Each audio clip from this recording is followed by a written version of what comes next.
bleeped my first take on it. Like the first time we all saw it on ABC.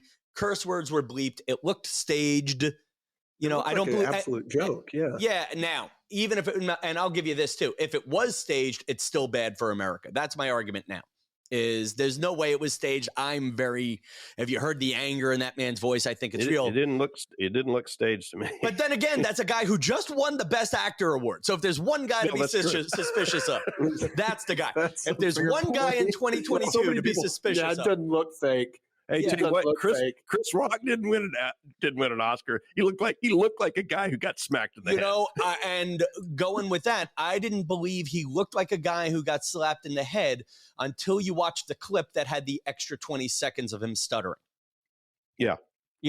So anyway, you're in the room. I don't know, man. There's pressure to be, I blame everybody in the room, but I don't blame everybody in the room, but I do blame everybody 2 days later. I think the bosses have had a chance to look at this. Will Smith's apology was, I don't want to cancel Will Smith. But, I will say this, if this is a podcast about communications and making decisions, one thing I could tell you guys that I have trouble with as a human being, and I think Chris Rock had a trouble with the night of, is there's a voice in your head that tells you that will be funny, that will not be funny. And Chris Rock made a joke about a woman's hair. And what a lot of us have forgotten is in 2009, Chris Rock did a documentary called Good Hair. And it was a black man's perspective on taking America into the culture of black women and their hair. And the one takeaway as a white man trying to do better in life is you don't talk about a black woman's hair. And now the man who made the movie that taught so many people the lesson about it is now doing it on the Oscars. Bad move. And had Will Smith not hit Chris Rock, that Monday, my podcast would not have been about how awful Will Smith was to comedians and bad for society. It would have been about, can we save Chris Rock's career? Chris Rock doesn't deserve to be canceled. Had Will Smith shown a little bit more dignity, the world would have gone after Chris Rock. How do I know? Because right now the world is going after Amy Schumer for being mean to Kirsten Dunst in a sketch Kirsten Dunst was acting in. So my question is, so I watched, I've seen that clip. I guess everybody's seen that clip. And so the decision that I saw in that, which was split second, and I know comedians have to develop a skill of thinking on their feet and handling hecklers.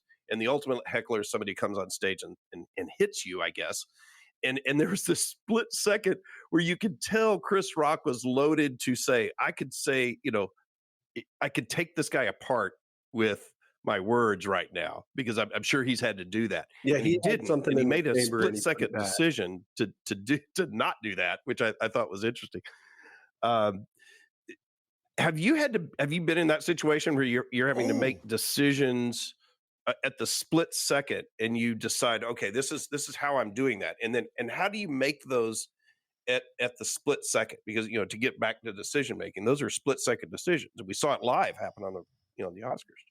So in Rock's case, I think it's what can you win right now?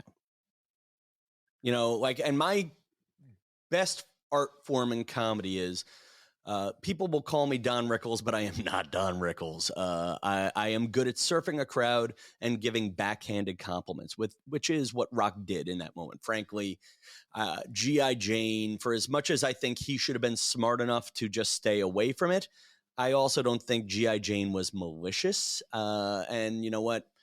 I think it was said with good intentions. Now, when you are looking at a crowd and somebody's heckling you or arguing with you, and I think you have to think about this with any conflict. What can I win? What's the win here? And you have to think about that fast when you think about whatever word comes out of your mouth. So you asked two different questions, which is, how do I know how to surf a room? I've been doing this for 20 years. I have well-prepared stock lines, and then things come out of my mouth. They're either funny or they are not. And listen, that's why I am on the Decidedly podcast and not hosting the Oscars in 2023. You know, sometimes it works, sometimes it doesn't. No, was that a rip on the Decidedly podcast? And you see, there you go. I made a decision that I thought these guys could take a self-effacing rib, and that was incorrect. Here, I would smack you upside the head. And there you go. And then there, I'm going to now let me introduce the next category. See, I paused. I thought about it. Now, I could have been mean. I could have asked if you guys went to the same Just for Men club, but no, I did not ask. I did not ask if you had the same hair implant surgeon. No, I said, I cannot win this. Let me move on and throw the torch to someone else and let someone else deal with this mess. Right. So I want to go back to the decisions you were having to make. By the way, here's a great decision: is us just shutting the hell up, shutting that down. I'm not going to engage in a tit for tat with someone who's a professional. I'll tell you, I almost made a smart ass comment. I know. That would have been the worst decision. And I'm going to give you my actually, I'll give you two other good pieces of advice here. Is one, don't spar with a comedian. Well, yeah, or don't spar. Or I'll tell you a funny one. I once put my foot in my mouth outside of ABC with telling a joke to somebody who was heckling me, and I rebounded with a nuclear bomb joke for the sake of this story. It was hilarious. Okay, I'm not going to quote it because I don't want anybody to feel put on the spot. And I got in trouble for the nuclear bomb.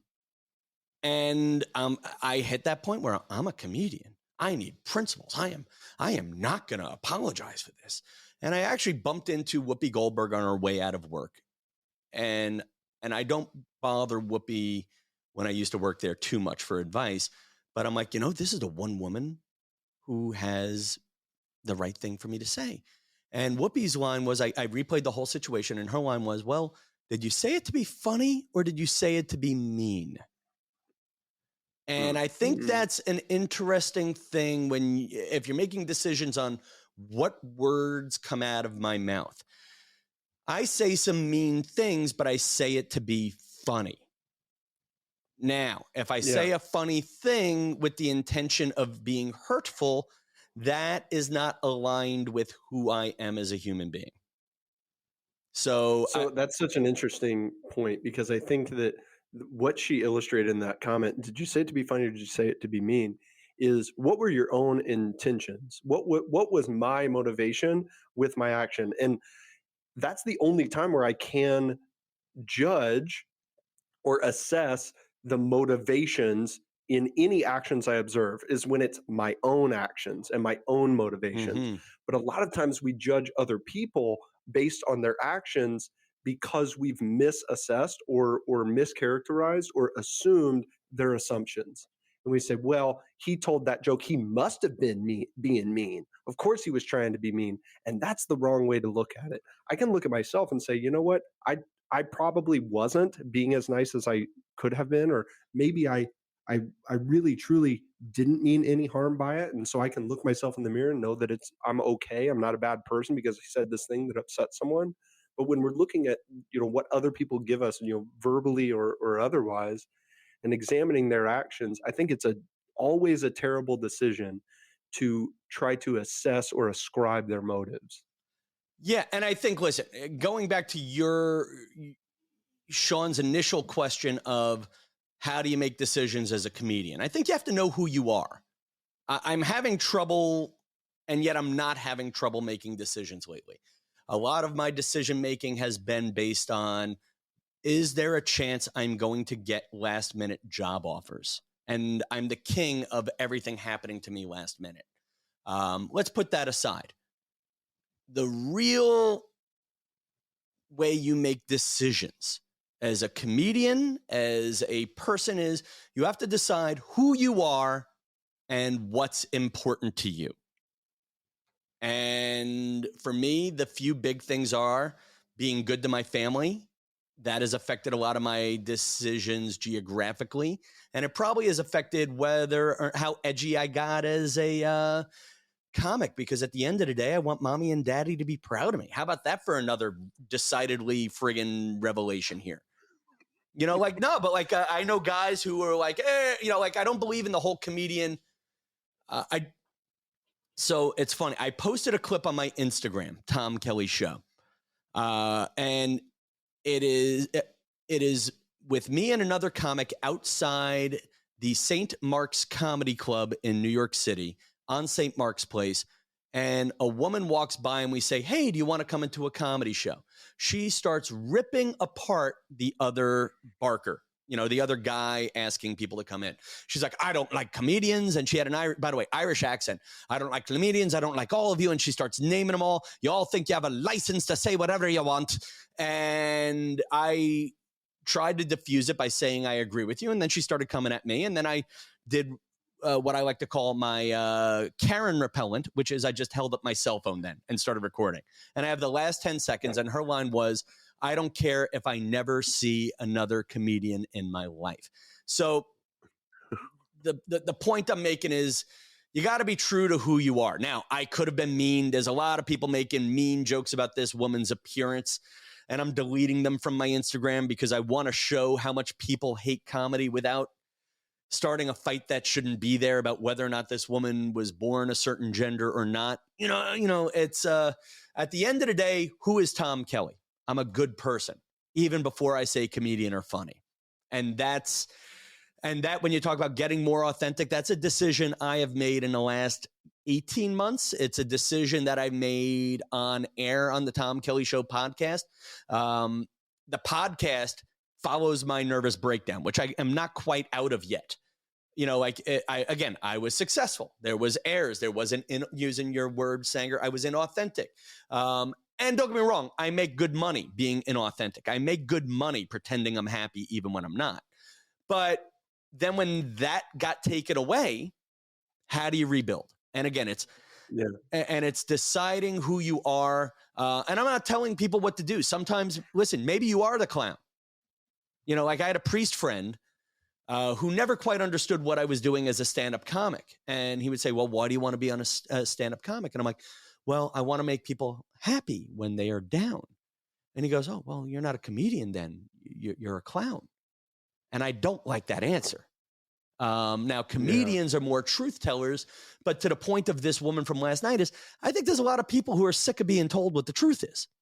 Because, and quite frankly, you know, I think we've given comedians too much power and we're not policing ourselves.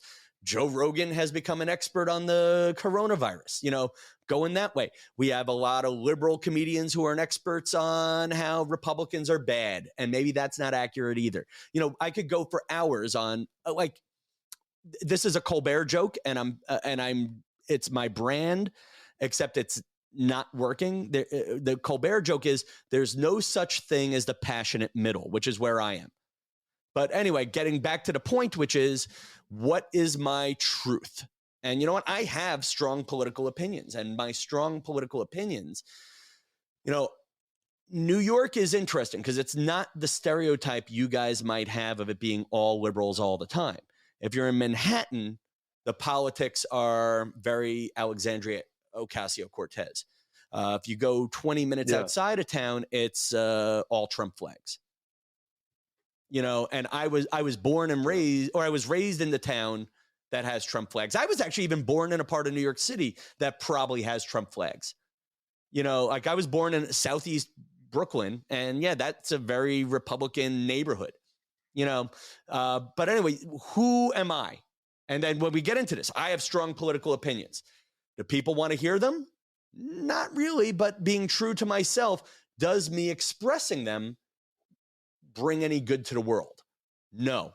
Who is Tom Kelly? Someone who is trying to comedically bring good to the world. So when I think a lot of comedians obviously have to make decisions around their niche or their persona, just like, you know, as financial advisors, Sang and I have to figure out, you know, what is a niche that we want to work? Where can we find the most passion? Where can we have unique abilities? Where can we provide the most